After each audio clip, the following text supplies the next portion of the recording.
had seen on the cameras at the beach. At quick glance, there didn't seem to be any damage. Assalamu alaikum guys, this is me Senpai Gamer San. I'm your host Senpai. We are playing the game 57 North. Now what really people love is to get all ending and multiple endings. We did the first ending which was a good one, and then the second ending which was the bad one. Now we're gonna do the, I don't know The what door kind was of ending. unlocked. Inside were racks of equipment and a single workstation. Caleb found the diagnostic program. Okay. Check. So let's see what happens if I connect it. Caleb went to plug in the cable but hesitated. The cable had a strange texture and a faint red tint. Caleb held it up to the light. It was covered in blood. Whose blood is that? Whose blood is that? Caleb demanded. That is irrelevant. Just plug the cable into port 17. Whose blood? Caleb shouted again. Edward's, Wilson replied coldly. Back at the boat, Sasha replaced the plastic cover of the motor. Here goes nothing, she muttered to herself, and grabbed the pull cord. This time, at least the cord moved, but no matter how hard she pulled, the motor refused to turn over. Sasha cursed herself for spending so much time fiddling with it. I think we should... Sasha's thought was interrupted by a sudden blast that knocked her off her feet and sent her tumbling across the ground. Crap. Her ears rang, and she could feel her heart racing. Man, just What was plug that? the Before Wilson could wire, respond, man. Sasha knew the answer. A massive cloud of smoke was rising from the mountain. The volcano was erupting. Chapter 5. Halfway up the mountain, Caleb was still trying to figure out why Edward had been bleeding when he unplugged the satellite. Before Caleb could finish the thought, the ground underneath his feet buckled, and the wall shook violently. What was that? The eruption has started, Wilson informed him. You must leave immediately. Reconnect the cable, and I will call for help while you evacuate. There we go. Caleb tried not to let his imagination run wild. This was no time to argue with a computer. He grabbed the cable and plugged it into port 17. Uplink reestablished, Wilson said. Now, run. Why was Edward his Caleb's curiosity got the better of him. Why was Edward bleeding? He asked. Edward encountered a bear, Wilson said. That's why I told you to stay alert. Caleb had no idea why, but if the bear part was true, he had the sneaking suspicion that Wilson had played a part. Run. Caleb flung open the door to find nothing but smoke. He could just barely make out the plume of ash shooting out of the top of the volcano. Caleb grabbed a flashlight off the wall and started racing west in the direction he had come from. You said 5 hours, Sasha screamed at Wilson. It hadn't even been 3 yet. Exact eruption times are impossible to predict, and I can't observe seismometer data from your phone.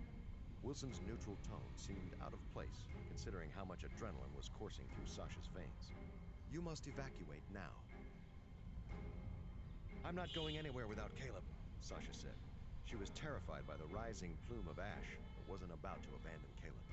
The eruption is just beginning.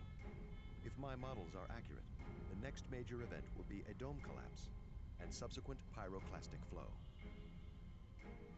Sasha had no idea what any of that meant. Man, Imagine a just cloud of done, gas man. nearly... But at Let's least see he was what going happened. downhill and had made it quickly out of the smoke. Caleb reached the rock outcropping and paused. He had been so preoccupied with the wolves that he didn't remember which way he had come from. South. Caleb forced his legs to keep moving, but had barely gone 20 feet when he pushed past a pine branch and froze. Blocking his path was a strange, bearded man. His clothes were torn and stained red, as if he had been mauled by a bear. Caleb slowly realized that was exactly what had happened. Hello, Edward, Wilson said to the man. Edward looked at the phone in Caleb's hand. What have you done? What have I done? Sasha burst into the room and What I grabbed 2 done? brooms. What are you doing back here? Wilson asked, not from the phone, but from the computer. Sasha jumped. She had forgotten that there were multiple copies What did of I Wilson. done? You must leave immediately. Internal pressure is falling and dome collapse is imminent. Sasha looked at the charts and graphs on Wilson's screen, but it was all gibberish. The only thing she recognized was a transfer window that was halfway through copying a large file to a server. Where's Caleb? Sasha asked. Wilson didn't respond. Where is he? She demanded again. Caleb is dead, Wilson finally replied. How do you know? How do you know that? She thought she heard herself ask, although she was too stunned to know for certain. He was killed by the eruption, Wilson said. The satellite is halfway up the mountain. You don't know that for Sasha sure. was in disbelief, but Wilson continued. You must get back to the boat. If you don't leave now, then both of us will die. Both of us? What do you mean, both of us? Sasha asked. Just because I'm a machine, do I not also have a right to live? Wilson had a sense of urgency in his voice that Sasha had never heard. With the satellite down, your phone is my only way off this island. Go back to which? You are lying. The satellite isn't down, Sasha said, looking at Wilson's transfer window. You're copying something to a server. Stop the transfer. Sasha grabbed the mouse, but before she could do anything, the screen flashed back to the login window.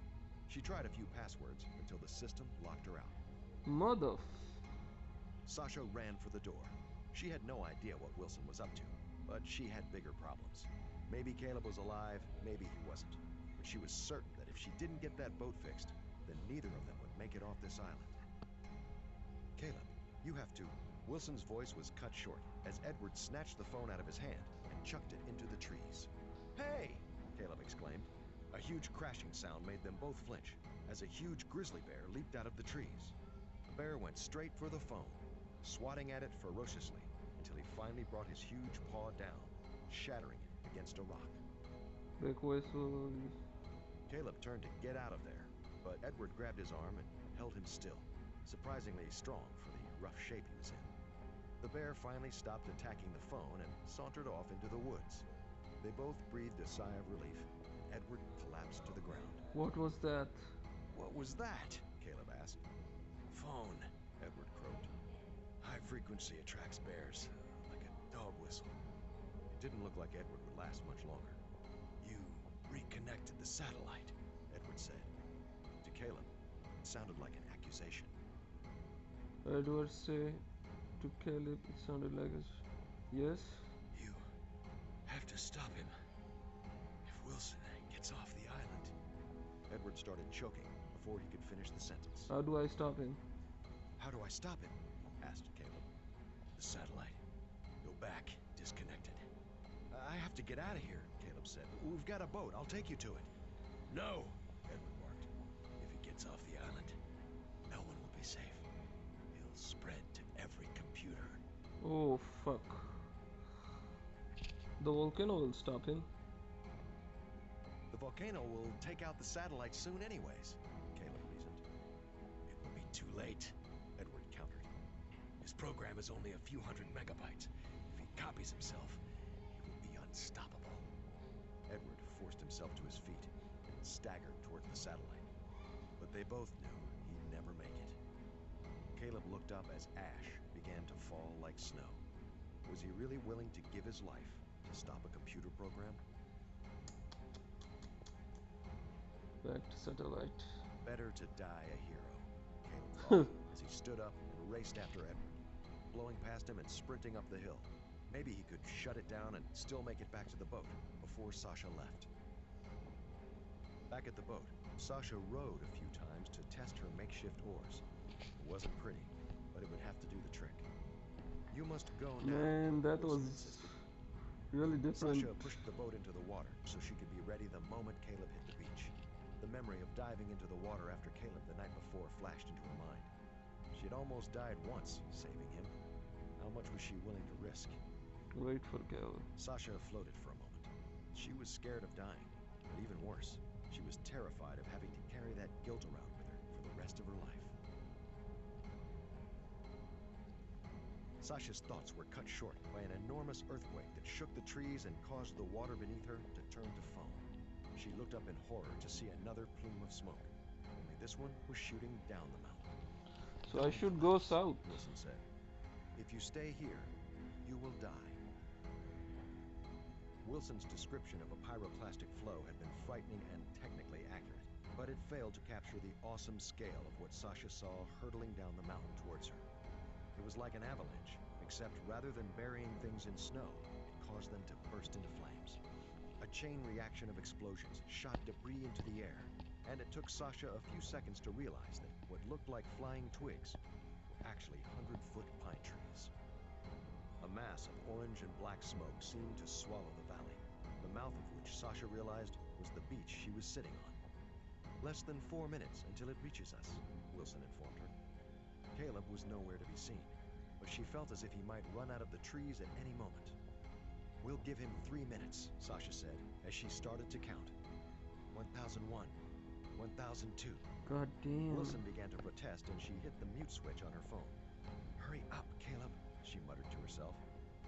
Caleb stumbled into the communication facility, coughing uncontrollably and covered in white ash. The screen showed a file transfer in progress at 97%. Caleb didn't even bother to find the right cable.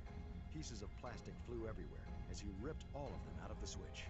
What are you doing? Wilson's voice asked from the workstation as the transfer froze. Upload failed, flashed on the screen. Run.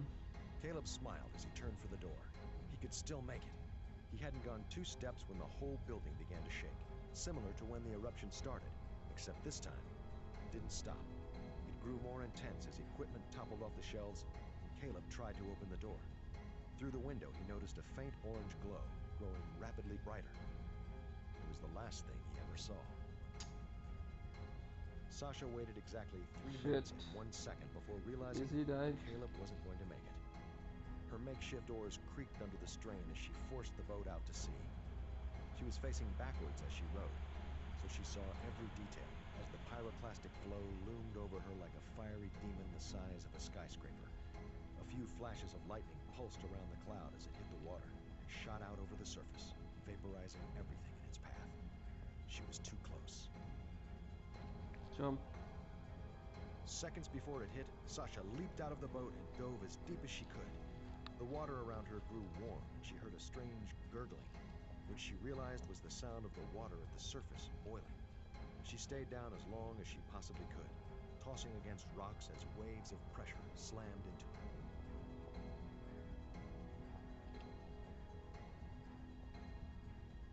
Sasha finally came up, gasping for air, and found only smoke and ash. She bumped against a rock and hauled herself onto it, realizing that it was the exact same sea stack that she and Caleb had spent the night on just hours ago. It was all too familiar. The ledge, the pain, the feeling of exhaustion. The only difference was that this time, she was alone. As the smoke cleared and the waves carried away the ash, she began to weep.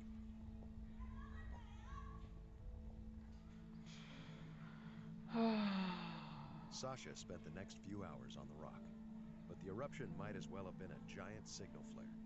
The waters around the island were soon filled with boats of onlookers snapping pictures, and even a cruise ship that took a detour to see the volcano which was still spewing smoke. The boats all kept a safe distance, but soon an adventurous fisherman finally came close enough for Sasha to flag him down. The same. Looks like... Huh. So next time I'm gonna go to the south, I guess. This is a really long story, man. In the door to find nothing but smoke. He could just This time we're gonna go to the north, just like we go. Caleb grabbed a flashlight off the wall and started racing west in the direction he had come from. This is illogical, Wilson protested. Don't make the same mistake that Edward did. The word sent a chill down Caleb's spine, but he kept running. Run. You said 5 hours. Sasha Yeah, this one is. paused. Let's see what happens if we go to south. But he didn't remember which way he had come from. Caleb forced his Ah, man. 20 feet when he pushed past a Where is Edward, man? huge grizzly bear blocking his path. Caleb froze, but it was already staring straight at Caleb and growling. I told you Crap. this was your last chance, Wilson warned. Sasha burst into the room and found the brooms. What are you doing back here? Wilson asked. Not from the phone, but from the computer. Sasha jumped. She had forgotten that there were multiple copies of Wilson. You must leave immediately. Internal pressure is falling and dome collapse is imminent. Sasha looked at the charts and graphs on Wilson's screen, but it was all gibberish. Where is Caleb? Where's Caleb? Sasha asked. Wilson didn't respond. Where is he? She demanded. The same ending, man. Wilson finally replied. So I guess that's it. That's all for now. We just got the ending. Why is that like that? Okay. So that's it. That's all for now. Don't forget to subscribe to my channel. We just got the same ending, and I hope things gonna be work out. Like, what if I lie to that person? What if? If you guys want to see the another ending of this game, let me know in the comments down below. I'm gonna catch you guys inshallah next time when we meet again. 57 North coming up next. Bye bye, take care, love you all. Allah Hafiz, sayonara. Pakistan Zindabad. Peace.